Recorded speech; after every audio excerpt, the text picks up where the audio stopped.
नमस्कार दर्शकों, स्वागत है आप सभी का हमारे कार्यक्रम में। जैसा कि आप सभी जानते हैं कि 12वीं उत्तीर्ण करने के बाद सभी विद्यार्थियों का उद्देश्य रहता है कि वह जीवन में आगे बढ़ें और एक सफल मुकाम पाएं। उसी तरह कॉमर्स विषय के जो स्टूडेंट्स होते हैं उनके लिए सीए बनने का जो ख्वाब है एक बहुत महत्वपूर्ण ख्वाब होता है। वह सभी चाहते हैं कि वह सीए बने, आगे बढ़े और बहुत ही अच्छी तरह से सेटल हो जाए। लेकिन सीए की जो डगर है यह एक आसान डगर नहीं है। इसमें चलने के लिए बहुत ही नपे तुले कदम रखने पड़ते हैं और आगे बढ़ना पड़ता है। तो इसके लिए बहुत ज़रूरी है कि हम इस कोर्स के बारे में थोड़ा विस्तृत जानकारी लें और इसी विस्तृत जानकारी को पाने के लिए आज हमने हमारे कार्यक्रम में आमंत्रित किया है Shri Anil Kumar Yadav ji, chairman Jaipur branch of ICAI। नमस्कार सर, आपका बहुत बहुत स्वागत है हमारे कार्यक्रम में। सर आज हमारे पास आए हैं और हमें सीए के बारे में पूरी जानकारी बताएंगे। तो सर इसमें शुरुआत करने से पहले सबसे पहले मैं जानना चाहूँगी कि इसकी जो क्वालिफिकेशन है, मतलब 12th के बाद में बच्चा अगर सीए की तरफ जा रहा है तो उसकी क्या बेसिक क्वालिफिकेशन होनी चाहिए?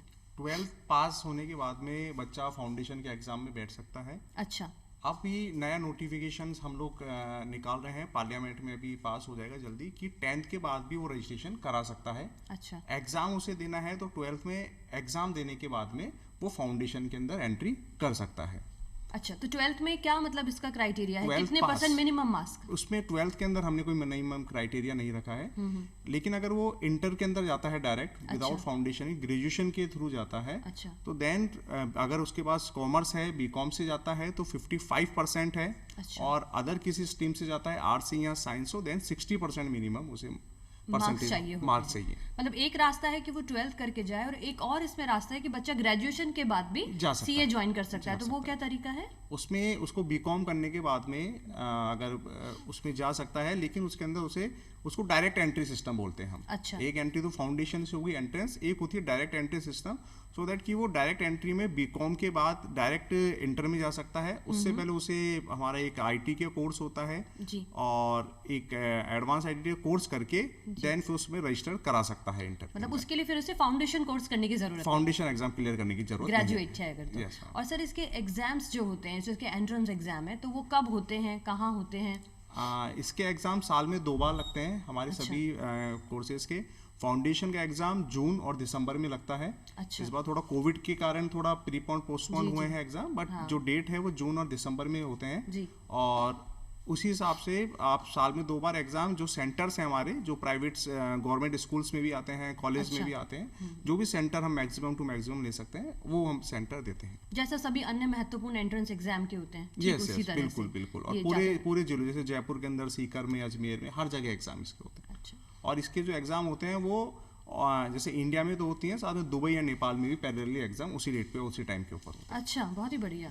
अब सर जैसे हम बच्चा इसने एंट्रेंस कर लिया, एक स्टेप आगे आ गया, अब हम बात करते हैं फीस स्ट्रक्चर कि क्या फीस स्ट्रक्चर रहता है इसके अंदर, पूरा मतलब अलग अलग कोर्सेज में जो इसके स्टेप्स हैं उनमें?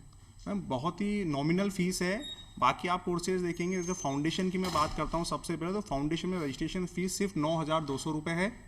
9,200 में रजिस्टर करके आप एग्जाम देते हैं। उसके बाद जो एग्जामिनेशन फीस है वो 1,000 से 1,500 रुपये लगती है। अच्छा। और उसके बाद जब इंटर के अंदर आते हैं उसकी रजिस्ट्रेशन फीस मात्र 18,000 रुपये है।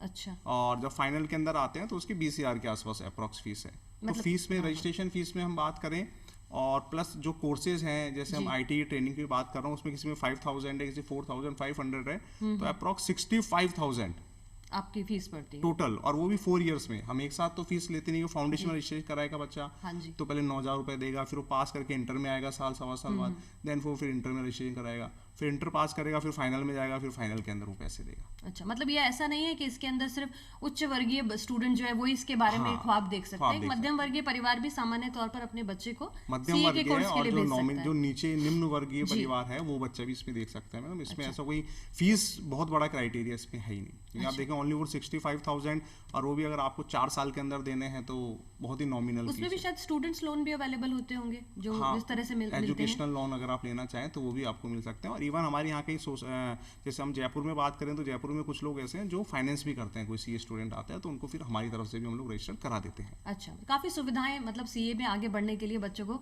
दी जा रही हैं। जी मैम। अच्छा सर, अब इससे हम आगे चलते हैं तो हम सीए कोर्स के बारे में बात करते हैं कि आखिर इसको एक बहुत ही कठिन कोर्स क्यों कहा जाता है। मतलब एक सामान्य कोर्स की श्रेणी नहीं रखी जाती है, one of the most difficult course इसको कहते हैं। तो क्या इसमें स्टेप्स हैं कि पहला दूसरे जो चरण हम इसमें सुनते हैं, तो आप हमें सभी चरणों के बारे में धीरे धीरे बताएं। इसमें 3 चरण है। सबसे पहला सीए फाउंडेशन है जो 12th के बाद आपको क्लियर करना होता है। इसमें हमें 4 पेपर पास करने होते हैं। उसके बाद फाउंडेशन पास करने के बाद में इंटर का एग्जाम होता है। इंटर में 2 ग्रुप होते हैं। फर्स्ट ग्रुप में 4 पेपर और सेकंड ग्रुप में 3 पेपर। अच्छा। Total 7 paper. 7 और जब फाइनल में आते हैं तो फाइनल में 2 ग्रुप हैं, फर्स्ट ग्रुप और सेकंड ग्रुप।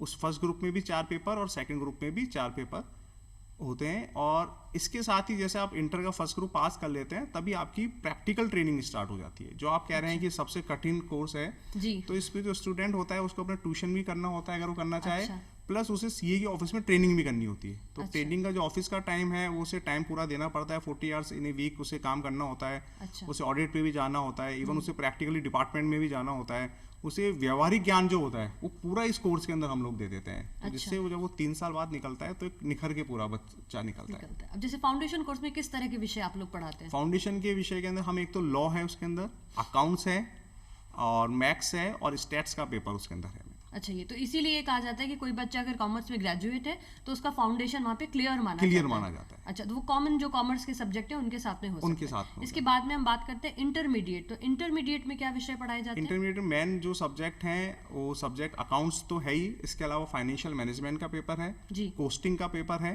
जी। आपका कंप्यूटर से रिलेटेड कोर्स है और सबसे इम्पोर्टेंट टैक्सेशन, क्योंकि सीए आम परिभाषा में बात करें तो टैक्सेशन का माना जाता है। बिल्कुल। तो वो टैक्सेशन का पेपर हर व्यक्ति अपने टैक्स के लिए सबसे पहले चार्टेड अकाउंटेंट को ही याद करता है, एक बहुत ही सटीक। और इंटरमीडिएट के बाद जो आपने तीसरा स्टेप बताया उसमें क्या विषय पढ़ाए जाते हैं? फाइनल में सब्जेक्ट ये रहते हैं अकाउंटिंग, एडवांस अकाउंटिंग हो जाती है, स्टैटिस्टिक मैनेजमेंट, थोड़ा लेवल उसमें हाई हो जाता है। टैक्सेशन की हम बात करें तो डायरेक्ट टैक्स इनडायरेक्ट टैक्स के साथ के अंदर जो प्रॉब्लम्स हैं, प्रैक्टिकल प्रॉब्लम्स आ जाती है, कंपनीज एक्ट आ जाती है लॉ में, तो थोड़ा सा डिफिकल्ट टाइप के जो क्वेश्चन उसके अंदर आ जाते हैं। अच्छा। पेपर आप देखेंगे जैसे फाउंडेशन में भी देखेंगे तो अकाउंट्स तो है ही है। तो अगर हम इसका बताना चाहें तो अकाउंट्स बड़ी इंपॉर्टेंट है, चाहे इंटर फाइनल फाउंडेशन किसी भी लेवल पे रहे तो अकाउंट्स बहुत जरूरी है इसके किसी बच्चे का। तो आपको क्या लगता है कि बच्चे के 12th की जो बेसिक क्वालिफिकेशन है वो तो बच्चे ने पूरी कर ली, उसने फाउंडेशन भी कर लिया, लेकिन एक सीए बनने के लिए जो खास स्किल होती है वो किसी बच्चे में क्या होनी चाहिए? मतलब उसका कौन सा विषय बहुत स्ट्रांग होना चाहिए? अगर हम बात करें तो अकाउंट्स उसका अच्छा होना चाहिए और उसकी लगन होनी चाहिए। आई थिंक अगर हम कई बार हम लोग कंपेयर कर लेते हैं कि 12th में अगर उसके 80% आएंगे या 90% आएंगे तो ही वो बच्चा सीए बन सकता है, ऐसा कुछ भी नहीं है। ये जो धारणा है बच्चों के मन में ये बिल्कुल गलत है। या लोग सुनी सुनाई बातों के ऊपर या किसी पड़ोसी से या किसी रिश्तेदार ने कह दिया कि नहीं ये तो बहुत इंटेलिजेंट बच्चे होते हैं वही कर सकते हैं। जो मिनिमम अगर बच्चा अगर लेके आता है 55% भी और 60% भी एक बार लेके आए, लेकिन जब सीए कोर्स में आता है, रेगुलर स्टडी करता है, अपने जो इंस्टीट्यूट के मॉड्यूल है उनको पूरा ध्यान में रख के पढ़ता है, तो कहीं भी उसे आगे समस्या नहीं आती है। और इजी वे में, हार्डेस्ट तो है कोर्स तो है उसमें तो कोई वो तो है ही है, लेकिन अगर आप उसको प्लानिंग से पढ़ते हैं, सिस्टम से पढ़ते हैं तो आप उसको टाइमली पास कर लेते हैं। अच्छा, मतलब सतत प्रयास, लगातार मेहनत से आप सीए बन सकते हैं, चाहे कितना भी कठिन है। अब इसमें सर एक स्टेप हमने सुनी है रजिस्ट्रेशन की, कि बहुत से बच्चे रजिस्ट्रेशन कर लेते हैं, एनरोल हो जाते हैं, लेकिन पास नहीं हो पाते या फिर उनका कोई समयावधि इसमें निकल जाती है। तो इस समस्या से वो कैसे निकले, जिनका बहुत बार रजिस्ट्रेशन जो है वो अवैध भी हो जाता है? ये क्या समस्या है और इसका क्या उपाय है? ये इसमें रजिस्ट्रेशन की टाइम लिमिट है। जैसे आप फाउंडेशन का रजिस्ट्रेशन कराते हैं तो 3 साल की लिमिट होती है। तो जैसे आपको दिसंबर में एग्जाम देना है तो 30 जून तक आप रजिस्ट्रेशन करा लेते हैं। अच्छा। तो 30 जून 2020 तक अगर आप रजिस्ट्रेशन कराते हैं तो आपका वैलिड रहता है 30 जून 2023 तक। अच्छा। तो उस टाइम तक 6 बार आपको अटेम्प्ट मिल जाते हैं, मतलब 6 टाइम आप अपीयर हो सकते हैं एग्जाम के अंदर। तो आई थिंक अगर 6 टाइम आप अपीयर हो रहे हैं किसी एग्जाम के अंदर, सीए इंस्टीट्यूट आपको मौका दे रहा है एक बार रजिस्ट्रेशन में 6 बार अपीयर होने का, और सिर्फ एग्जामिनेशन फीस आपसे ली जा रही है जी। तो आई थिंक मेरे हिसाब से ऐसा नहीं है कि बहुत कम समय पास नहीं कर पाता, वो कर लेता है उसको। इंटर की बात करते हैं तो इंटर में हम उसे 4 साल तक की वैलिडिटी देते हैं। अच्छा। 4 ईयर का मतलब हो गया 8 बार वो एग्जाम दे सकता है। सी फाइनल की बात करते हैं तो 5 ईयर तक उसकी वैलिडिटी होती है, तो वो 10 टाइम्स तक उसमें एग्जाम दे सकता है। अच्छा। और बाय द वे फिर भी अगर किसी बच्चे का नहीं हुआ उसका तो वो दोबारा रजिस्ट्रेशन फीस, तो वो दोबारा रजिस्ट्रेशन फीस के साथ होती है। और उसमें होता है सपोज करें कोई इंटर के बाद रजिस्ट्रेशन कैंसिल होता है तो ऐसा नहीं है, उसे वापस से फाउंडेशन देना पड़ेगा। अच्छा। जहां तक है वहां तक तो रहते हैं, रजिस्ट्रेशन फीस उसकी रिन्यू होती है। और सर ये जो संस्थान है आपका, तो क्या आपके द्वारा जो बच्चे हैं जो कहीं ना कहीं डिमोटिवेट भी हो सकते हैं कोर्स में, क्या किसी तरह के काउंसलिंग सेशन भी आप लोग ऑर्गेनाइज करते हैं? यस, बिल्कुल। काउंसलिंग हम बच्चों की जैसे हम देखें स्कूल्स में भी हम लोग काउंसलिंग करते हैं, और यहाँ भी अगर कहीं बच्चा डिप्रेशन में चला जाता है, इवन अभी जो कोविड का सीन था उसमें कई स्टूडेंट डिप्रेशन में थे, एग्जाम में थे, तो इवन यहाँ से हेल्प डेस्क होके बच्चों को कॉलिंग पे भी हमने नंबर प्रोवाइड कराते हैं। किसी को कोई भी प्रॉब्लम आती है, कुछ भी आती है, वह इंस्टीट्यूट में हमारे काउंसलर से बात कर सकता है। जो हमारी मैनेजिंग कमेटी है, जैसे एज ए मैं चेयरमैन हूँ या हमारे सेक्रेटरी हैं, और भी किसी मैनेजिंग कमेटी से आके मिलके अपनी प्रॉब्लम वो बता सकता है, और उसकी कोई भी समस्या अगर रहती है तो हम लोग उसे बिल्कुल दूर करते हैं। और अधिकांश क्या समस्याएं, जैसे आप तो स्टूडेंट्स के साथ आपका इंटरेक्शन भी रहता है, क्या समस्याएं बच्चे इसके अंदर फेस करते हैं? क्योंकि बच्चे जो नए जा रहे हैं वो सिर्फ इसकी ग्लोरी को देख रहे हैं, ग्लैमर को देख रहे हैं, वे नहीं जानते हैं कि वास्तविक तौर पर इसके अंदर उन्हें क्या समस्याएं आने वाली हैं। तो क्या समस्या बच्चा जनरली फेस करता है? बच्चों की सबसे बड़ी समस्या ये होती है कि जब वो एग्जाम देता है, जब जैसे ही एग्जाम पास में आते हैं तो बच्चा हल्का सा नर्वस हो जाता है। बच्चों को ये लगता है कि मैंने कुछ भी नहीं पढ़ा, और जो मैं पढ़ रहा हूँ शायद गलत डायरेक्शन में जा रहा हूँ, शायद मैं फेल हो जाऊँगा, शायद ऐसा हो जाएगा। तो हम बच्चों को यही समझाना चाह रहे हैं कि आपने जो पढ़ा है बिल्कुल सही पढ़ा है, मॉड्यूल से आपको पढ़ना है। मैं वापस रिपीट कर रहा हूँ, मॉड्यूल जो सी इंस्टीट्यूट मॉड्यूल देती है, अच्छा, उसी से आपको पढ़ना है। और अगर कोई नर्वसनेस आती भी एग्जाम से, तो वो एक हमारे एक एज ए ह्यूमन नेचर होता है कि कोई भी एग्जाम होता है तो हम हल्के से नर्वस हो जाते हैं। उस नर्वसनेस में आप किसी भी नेगेटिव आदमी से दूर रहें, नेगेटिव चीज़ों से दूर रहें, सोशल मीडिया से दूर रहें। मैं आपसे रिक्वेस्ट करना चाहूँ, कई बार हम सोशल मीडिया पे नेगेटिव पोस्ट आती हैं तो उनसे दूर रहें, और अपना पूरा कंसंट्रेशन स्टडी में रखें। ऐसा कुछ नहीं है कि हम पेपर पास नहीं कर सकते, बहुत अच्छे ढंग से हम पढ़ते हैं तो ईजिली। और मैं एक चीज़ बताना चाहूँ कि हम कोई अगर एग्ज़ाम देते हैं, अदर्स एग्ज़ाम देते हैं, तो उसमें हमें कट ऑफ पता नहीं होती। अच्छा, कि मैं कितनी मेहनत करूँ जी।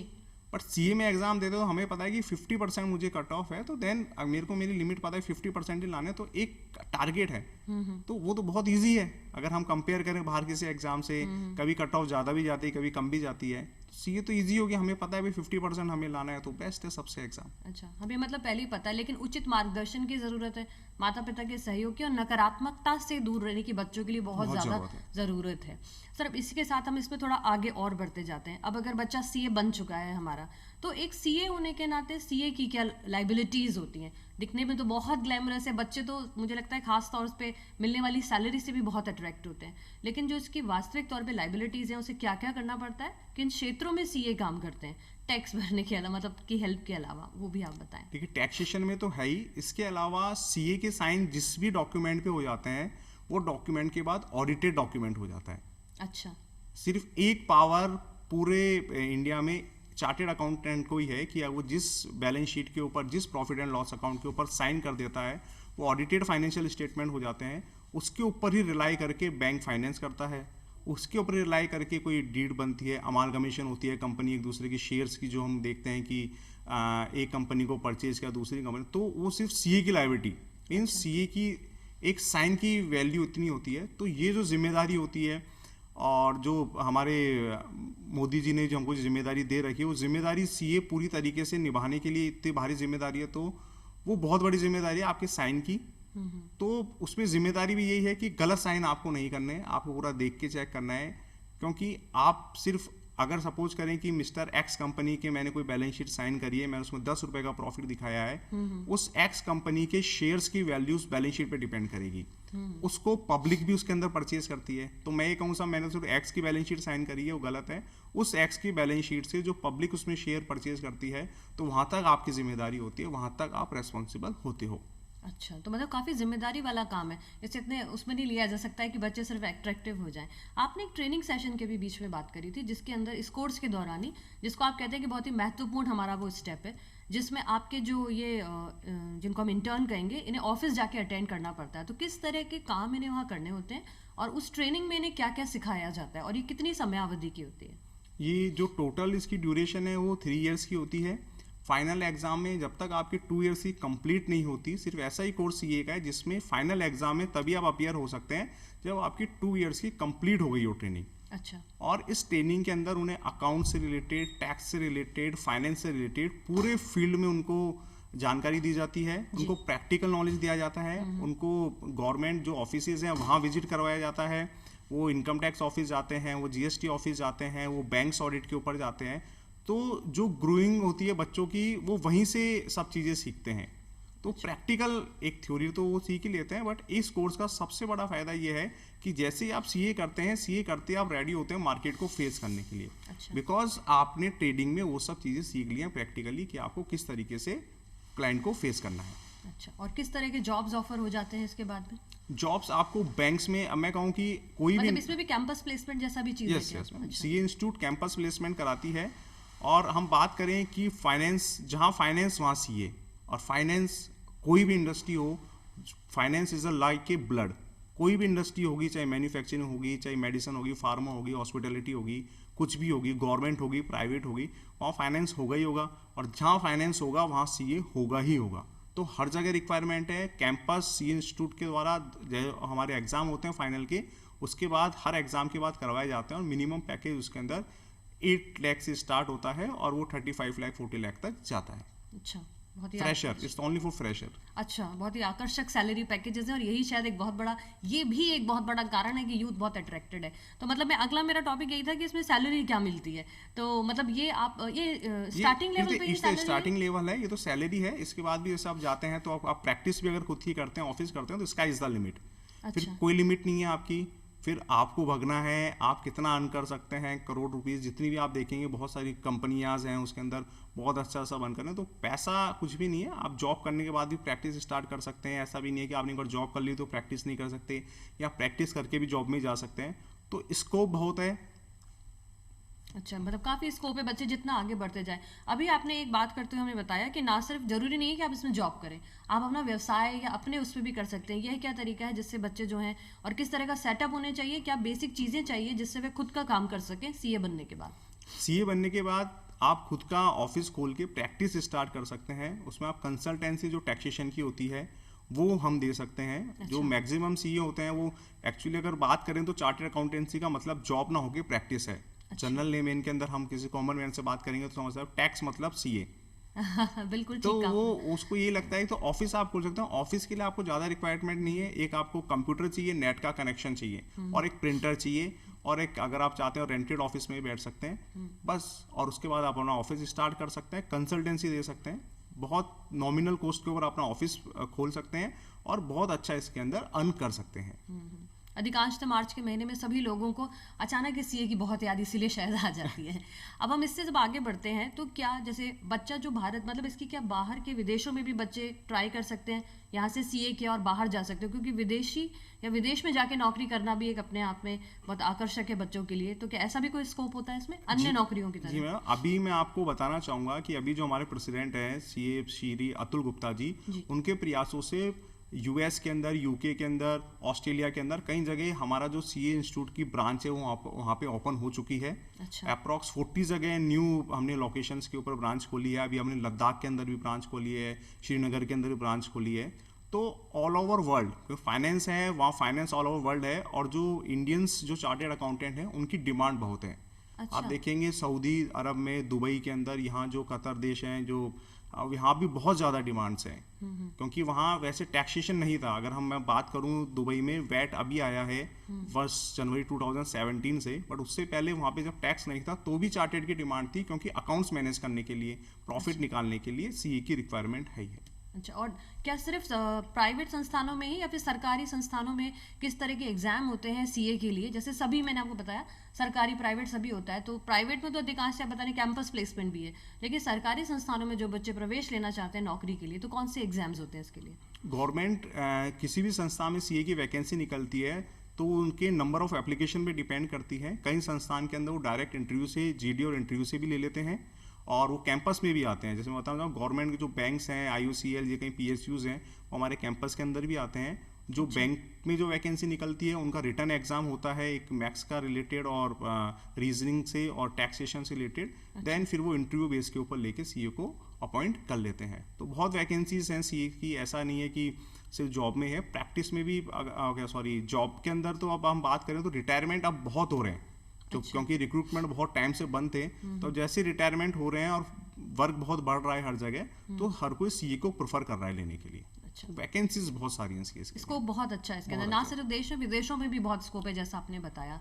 अब हम बात करते हैं ICAI, यह संस्था क्या है और क्या करती है चार्टर्ड अकाउंटेंट्स के लिए, और बच्चों के लिए किस तरह के प्रयास इनके हैं, विद्यार्थियों के लिए? जो ICAI इसका फुल फॉर्म है the institute of chartered accountant of India, ये मेन बॉडी है हमारी। और मैं आपको सबको बताना चाहूँगा कि जो हमारा एक्ट पास हुआ था ICAI का, पार्लियामेंट के अंदर पास हुआ था 1 जुलाई 1949, मीन्स जो हमारा कॉन्स्टिट्यूशन हुआ था 26 जनवरी 1950, तो हमारा कॉन्स्टिट्यूशन से भी पुराना हमारा CA एक्ट है। तो we are the older than the our constitution, बहुत पुराना एक्ट है, पार्लियामेंट के थ्रू है। और जो संस्था है दिल्ली में हेड ऑफिस है ICAI, उसके थ्रू ही एग्जाम होते हैं, वही पूरी ऑल ओवर इंडिया और बाहर की चीज़ों को डील करती है जी। और हर स्टेट के अंदर हर डिस्ट्रिक्ट जहाँ है वहाँ अगर 100 से ज़्यादा अगर मेंबर्स होते हैं CA, तो वहाँ वो ब्रांच खोल देती है। जैसे मैं बात करूँ जयपुर की, तो जयपुर की ब्रांच भी 50 ईयर्स अभी हमको हो चुके हैं, अभी हम 50वां साल यहाँ पे जयपुर में मना रहे हैं। अच्छा, काफ़ी मतलब उपलब्धियां हैं इसकी, और काफ़ी आगे बढ़ने का इसका वो दिखाई देता है मुझे स्कोप भी। इसी के साथ जैसे अब हमने पूरा CA के कोर्स के ऊपर बात करी कि हम CA के अंदर जो बेसिक इसकी क्वालिफिकेशन से लेके सब कुछ, लेकिन फिर भी ऐसा होता है कि विद्यार्थियों में ललक तो सब में है कि वो CA बनना चाहते हैं, लेकिन आपका अपना पर्सनल एक व्यू क्या है इस बारे में कि किस बच्चे को किस तरह अपना स्वतः आकलन करना चाहिए? जैसे हर बच्चा ये चाहे तो नहीं हो सकता कि CA बन जाए, तो किस तरह से वो स्वयं अपना आकलन करे कि मैं CA बनने के लिए योग्य हूँ और मुझे इस दिशा में प्रयास करने चाहिए? देखो बच्चों, अगर आपको CA बनना है तो आपको एक तो ये नहीं सोचना है कि मेरा दोस्त नहीं बन सका या मेरा रिश्तेदार CA नहीं बन सका या मेरे भैया नहीं बन सके तो मैं नहीं बन पाऊंगा। सबकी क्राइटेरिया, सबकी कैपेसिटी अलग अलग होती है। पिछला रिकॉर्ड ऐसा नहीं है कि आपने पिछला रिकॉर्ड आपका कमजोर था तो आगे आप नहीं बन पाएंगे। आप सोचें अब मैं क्या कर सकता हूँ, अब मैं कितना टाइम दे सकता हूँ। फाउंडेशन की मैं बात करूँ कि डेली अगर आप 4 से 5 घंटे आप देते हैं तो आप आराम से फाउंडेशन पास कर सकते हैं। इंटर में हम लोग आते हैं तो डेली 7 से 8 घंटे आप पढ़ना है। फाइनल के अंदर आते हैं तो आपको डेली 10 से 12 घंटे पढ़ने हैं। एग्जाम के टाइम में थोड़ा ज़्यादा पढ़ना होता है तो इजीली आप लोग पास कर सकते हैं। आपको कंसंट्रेट होके आपको एग्ज़ाम देना है, पढ़ाई करनी है। और पेपर भी एक साथ नहीं है, पहले फाउंडेशन देंगे, फिर साल भर बाद इंटर होगा, फिर ट्रेनिंग चलेगी, फिर साल 1.5 साल बाद आपका फाइनल होगा। तो आपको टाइम भी पूरा मिलता है। आप सोशल लाइफ भी आप अपनी एक थोड़ी आपको कम करनी पड़ेगी। सोशलाइज जो हम लोग होते हैं वो थोड़ा सा हमें कम करना पड़ेगा, ऑफिस पे थोड़ा ध्यान देना पड़ेगा। और जो CA ICAI के जो मॉड्यूल है, मॉड्यूल के थ्रू आप पढ़ाई करेंगे तो ऐसा कुछ भी नहीं है कि आप इसको पास ना कर पाएँ। तो बस नट सेल में बात यह है कि ICAI के मॉड्यूल से आपको पढ़ना है। जो भी आपको दिया जा रहा है, जो उचित मार्गदर्शन आपको शिक्षक आपको उपलब्ध करा रहे हैं, आपको उसी दिशा पे इसको चलना है ना। अब क्या ऐसे शॉर्ट टर्म कोर्सेज भी होते हैं, जैसे अगर कोई बच्चे ने फाउंडेशन कर लिया या 1 या 2 चरण पूरे करने के बाद उसको लगता है कि मैं इसमें आगे नहीं बढ़ सकता हूँ, तो क्या कहीं ऐसा होता है कि उसकी पुरानी जो एजुकेशन है वो खराब ना हो, वो किसी एक जगह पे रुक जाए, या कोई शॉर्ट टर्म कोर्स में वो CA का कुछ कर सके? ऐसा कुछ नहीं है। लेकिन अगर आपने फाउंडेशन के बाद इंटर कर लिया, आपने कोर्स कर लिया, तो आपको अकाउंटेंट की जॉब या आप कहीं कंसल्टेंसी, यहाँ कहीं ना कहीं आपको अच्छी जॉब जरूर मिल जाती है। अच्छा। हम ये तो नहीं कहते हैं CA बनने के बाद मतलब CA नहीं बन पाते हैं तो पूरी जॉब मिल जाए, लेकिन एक अच्छी जॉब, क्योंकि आपने अगर 3 साल की ट्रेनिंग कर ली तो एक हमारे पास डिग्री नहीं होती बट एक्सपीरियंस पूरा हो जाता है। तो उससे आप, कई बच्चे मैंने ऐसे भी देखे हैं जो CA नहीं बन पाए बट वो एज ए टैक्स कंसल्टेंट में अच्छी तरह से अपना जीवन यापन कर रहे हैं और बहुत अच्छा काम कर रहे हैं इस फील्ड के अंदर। अच्छा, बहुत अच्छी आपने जानकारी दी, साथ ही आपने बच्चों को एक बहुत अच्छा मैसेज दिया जो आपने स्वतः आकलन के दिया। इसके अलावा अगर आप हमारे दर्शकों को कोई मैसेज देना चाहें कि किस तरह से CA में आप अपना भविष्य निखार सकते हैं? आप बिल्कुल CA में आइए, आपका स्वागत है। जो कॉमर्स का मैंने देखा, वाणिज्य के अंदर बहुत कम रजिस्ट्रेशन हो गए हैं। लोगों में डर है कि सर CA के अंदर कोई स्कोप नहीं है। मैं आपको बताना चाहूँगा, अभी इंडिया का सिर्फ 9% मार्केट ऑर्गेनाइज है, 3% लोग टैक्स देते हैं, 91% मार्केट अनऑर्गेनाइज है। और जिस तरह से काम ऑनलाइन हो रहा है उस हिसाब से सिर्फ 3,25,000 चार्टेड अकाउंटेंट है अभी, और आज की डेट में 15 लाख चार्टेड अकाउंटेंट की रिक्वायरमेंट और आने वाली है।